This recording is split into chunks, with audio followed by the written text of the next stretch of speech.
Bem-vindo ao Masrua Braincast.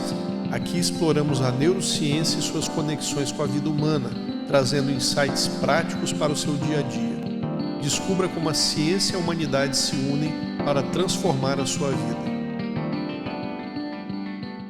Olá, bem-vindo ao Masrua Braincast, onde a ciência encontra a humanidade.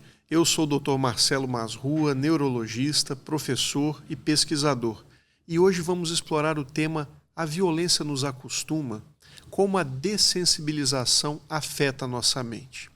Você já viu uma cena de violência e simplesmente continuou seu dia sem se chocar? Já se perguntou por que notícias sobre crimes que antes te impactavam agora parecem apenas mais uma entre tantas? Talvez você tenha se lembrado de um momento em que viu uma tragédia na TV e pensou, mais um caso como tantos outros. Ou talvez tenha visto aquelas imagens de pessoas passando ao lado de um corpo na rua sem nem olhar duas vezes. Isso não é indiferença. Não é que essas pessoas sejam frias ou más. Isso é dessensibilização. E isso acontece porque o nosso cérebro tem a incrível capacidade de se adaptar à realidade ao nosso redor. Mas o que isso significa? O que acontece quando nos acostumamos com a violência? Será que isso muda o funcionamento do nosso cérebro? E mais importante, existe um jeito de reverter essa dessensibilização? No episódio de hoje do Masrua Braincast, vamos explorar o que acontece na mente de alguém que se acostumou à violência e como isso afeta a nossa sociedade. Então, vamos começar entendendo o que é dessensibilização.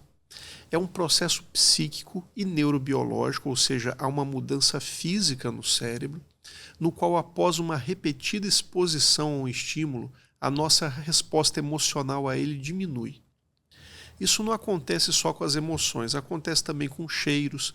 Pode reparar, se você estiver exposto a um cheiro de um perfume, o mesmo perfume por muito tempo, você deixa de sentir aquele cheiro, porque o seu cérebro, ou não é que deixa, mas você diminui a sua sensibilidade a ele. O seu cérebro se habitua àquele odor. Barulhos, isso acontece muito com quem tem zumbido. A pessoa começa a ter zumbido lá por volta dos seus 50, 60 anos, às vezes mais, e aí passam uns anos e ele já não ouve mais aquele zumbido, o cérebro anula aquele ruído, e ele só passa a perceber quando presta muita atenção, quando está ansioso.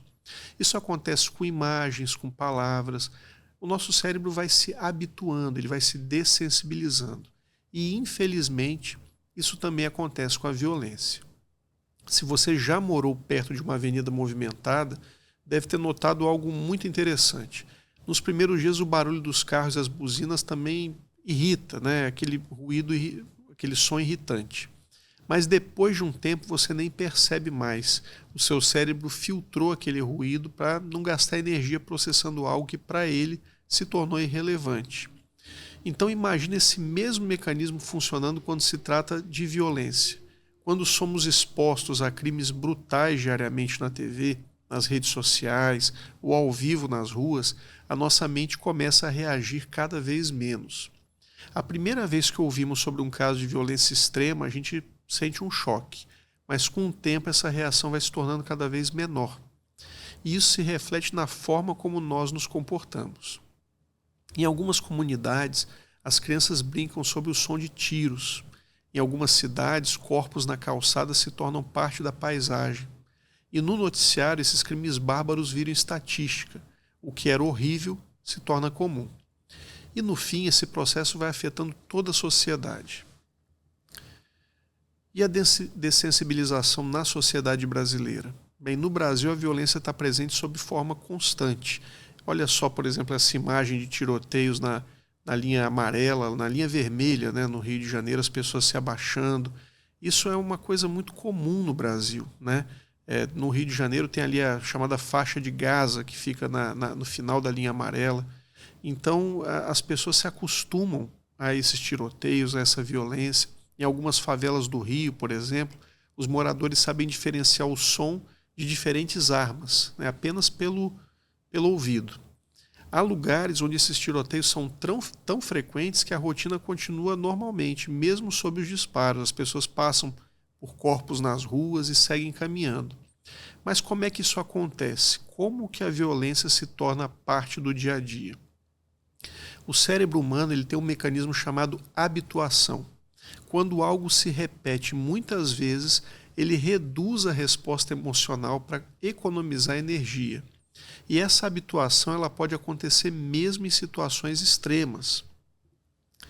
Por exemplo, esse estudo, publicado no Journal of Traumatic Stress, analisou como moradores de regiões violentas apresentam níveis mais baixos de reação emocional diante de eventos que, para outros, seriam chocantes. Isso significa que as pessoas não sentem medo, por exemplo? Não exatamente. Elas sentem, mas seu cérebro se adapta, porque para ele não há escolha. O papel da mídia na dessensibilização e a forma como a violência é mostrada também contribui para esse efeito. Quando vemos imagens de crimes na TV, reportagens sobre assassinatos ou mesmo filmes e séries violentas, o nosso cérebro se acostuma com esse tipo de conteúdo. E isso não é só teoria. Esse estudo, publicado na Archives of Pediatric and Adolescent Medicine, analisou a atividade cerebral de pessoas expostas a cenas violentas na televisão. E qual que foi o resultado? Menor ativação da amígdala, é uma região do cérebro responsável pelo medo e pelas emoções. Nesse outro estudo, publicado no Journal of Experimental Social Psychology, pesquisadores descobriram que pessoas expostas a videogames violentos apresentavam menor resposta emocional a vídeos reais de violência. Isso significa que o entretenimento nos torna violentos? Também não necessariamente, mas ele pode nos tornar menos sensíveis ao que estamos vendo. E quando isso se junta à violência real nas ruas, o efeito pode ser ainda mais profundo.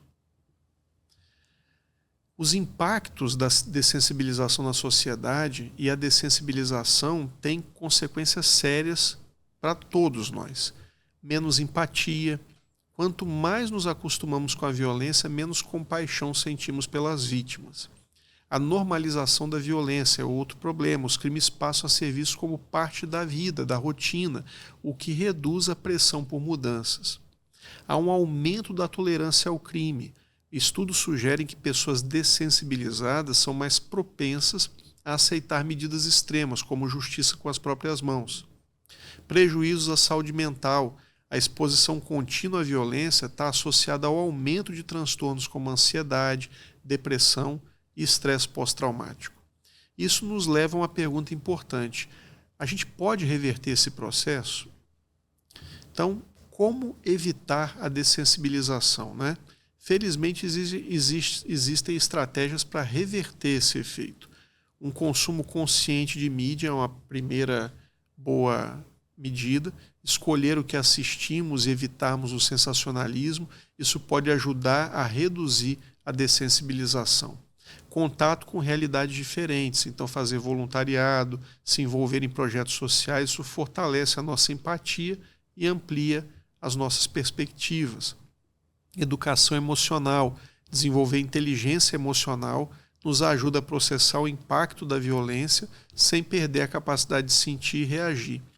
E promover a valorização da vida e o combate à banalização da violência, isso deve ser um esforço coletivo de todas as pessoas para a melhora da sociedade.